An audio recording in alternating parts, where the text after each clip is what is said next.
This is Kay Rudolph with a short video about searching strategically. A friend of mine recently shared with me a passenger manifest that he wondered whether it might be connected to his family. Specifically, he wondered if the Rosina Hecht in this 1855 manifest might be his Rosina Hecht that he has recorded in Alabama's 1880 census and other records from that area. After transcribing the record, I spent some time thinking about the names and how they might appear or disappear in other records. Now, the surname Hecht is a problem. It's not familiar to a lot of Americans, and I can imagine it being butchered by census takers. And there are a lot of letters in here that could be misread by indexers. And then there's the whole problem of immigrants anglicizing the spelling of their names. So I'm going to have to skip the surname in my search term. Now, Michael is too common a name. If I do a search for Michael without a surname, I'm going to get too many results. Looking at all of these names, the name Lorenz looks like a good place to start. It's an unusual name, but it's familiar enough that I would expect recorders and indexers to be able to capture it. You'll see that I haven't constrained my search to this exact spelling of Lorenz. Leaving this box unchecked provides some flexibility analogous to Ancestry's website's sounds like similar and initials option. FamilySearch gives me the option to include the names of other household members. You also have this option in Ancestry and Heritage Crest, which uses the Ancestry Index.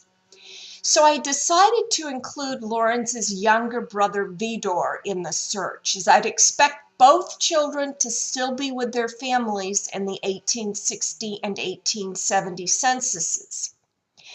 But the name Vidor may be a problem for indexers. So I'm going to use a wildcard in the place of the D. The asterisk wildcard will take the place of 0 or more characters. A question mark stands for exactly 1 character. So I use the asterisk here because I will accept VIDOR as well as VICTOR. I'm constraining this search by check marking this box. I absolutely want to require that my search results all include someone with this spelling. Otherwise, the search algorithm will swamp me with Lorenz's that don't have anyone remotely matching Vidor. Still, I get more than 100,000 results. This is too many to be useful.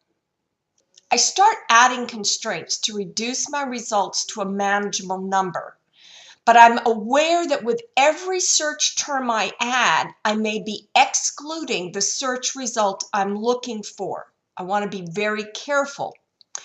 I'm going to start out by specifying the birthplace, Germany, and I'm constraining that, and a birth plus or minus the 1849 listed in the passenger manifest. I only have 28 results, which is a manageable number to examine, and none of them fit my manifest family. So I removed that constraint of Germany. With that history of boundary and government changes, Germany can end up as Austria, Poland, or a half dozen other countries. I have a couple of thousand results. That may look like it's too many to be useful.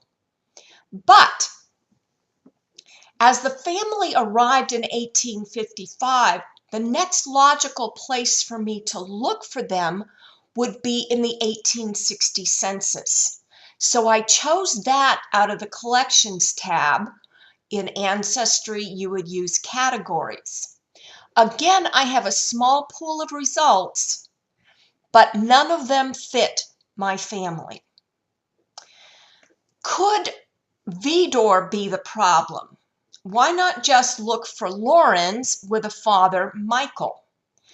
I do that, but I get 0 results. Is that because there were really no families with a father, Michael, and a son, Laurens, in the 1860 census? Or could it be that the 1860 census is not indexed to show family relationships? Sometimes when I get 0 results, I want to test my search method. So I'll do that with some common names like Mary and John. And I tested the hypothesis here.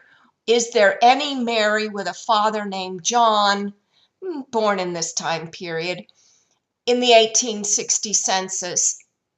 I know there has to be, but I'm not getting any results. That tells me that this census is not indexed, showing family relationships. So let's shift the father, Michael, to that other person's field. We'll constrain the search to Michael with that exact spelling in order to keep our search results small. I can test for other variants of the name if I need to. Over 400 results is still too many to wade through, but wait. Let's filter these results.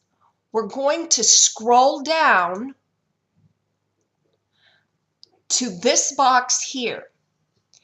We can filter by birthplace. You can actually filter down to state and even county or parish by repeatedly narrowing the filter.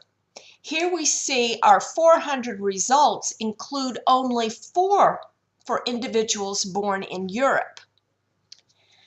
And one of those results looks promising. We have a father, Michael, with a son, Lawrence, of about the right age, and the father is a farmer. Let's compare the families side by side. Michael Hecht, from our 1855 manifest, was a farmer born in Germany around 1822.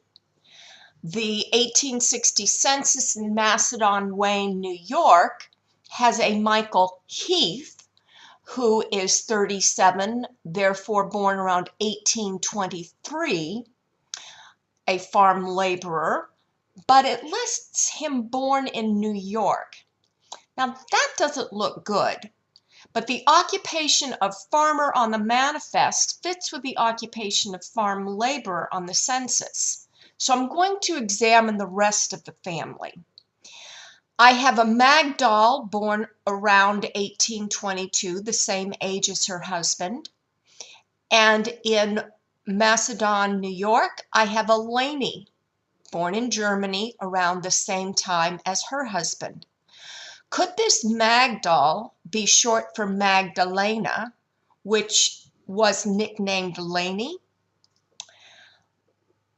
The 2 daughters, including the Rosini we're interested in, are missing. The Laurens, born around 1849 in Germany, matches Lawrence, born 1848 in Germany. Franz Joseph, born around 1851 in Germany, matches Frank exactly. Vidor is missing. Then we have a daughter, Mary, born around 1856. That supports the manifest rival date of 1855. Now, how likely is it that a farm laborer born in New York had all of these children that were born in Germany? I suspect that we may have a census error here. Remember, the image we're looking at here is a copy of the one that the enumerator carried around with him. His instructions were to copy that original line by line, but I suspect he may have copied by columns and added an extra pair of ditto marks under New York here in column 10. I confirm this by collecting the 1870 and the 1880 censuses. This is definitely our family from the 1860 census. We see that the father was indeed from Germany, Bavaria. Here in the 1880 census, we have Rosina back in her family, Rose Heath. So we have proven that the Rosina in Alabama is not the Rosina listed in that 1855 passenger manifest. So let's review. When you're getting ready to do a search, think strategically about what information you want to use in your search, whether to include the names or exclude the names, whether to search using the names of other individuals in the household, whether to use birthplaces. You might want to be even more flexible in the ages, because ages are frequently wrong, especially in censuses when we don't know who the informants are. You want to use wildcards. The asterisk and the question mark each have their place. Think about what search terms you want to constrain on, and don't forget to use the filters. If at first you don't succeed, be prepared to try a different way and be patient. When you've exhausted all of your resources, try another index. I want to finish up by pointing out here on the left, we have the index for a record from 1870 census, Nicholas Frick. We have that same item on Ancestry.com, and it was indexed as Nicola Fick. And it even has different members in the household.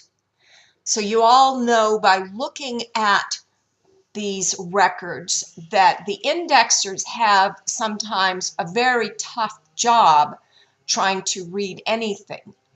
So be flexible in what you are looking for and be ready to check other indexes that might be available.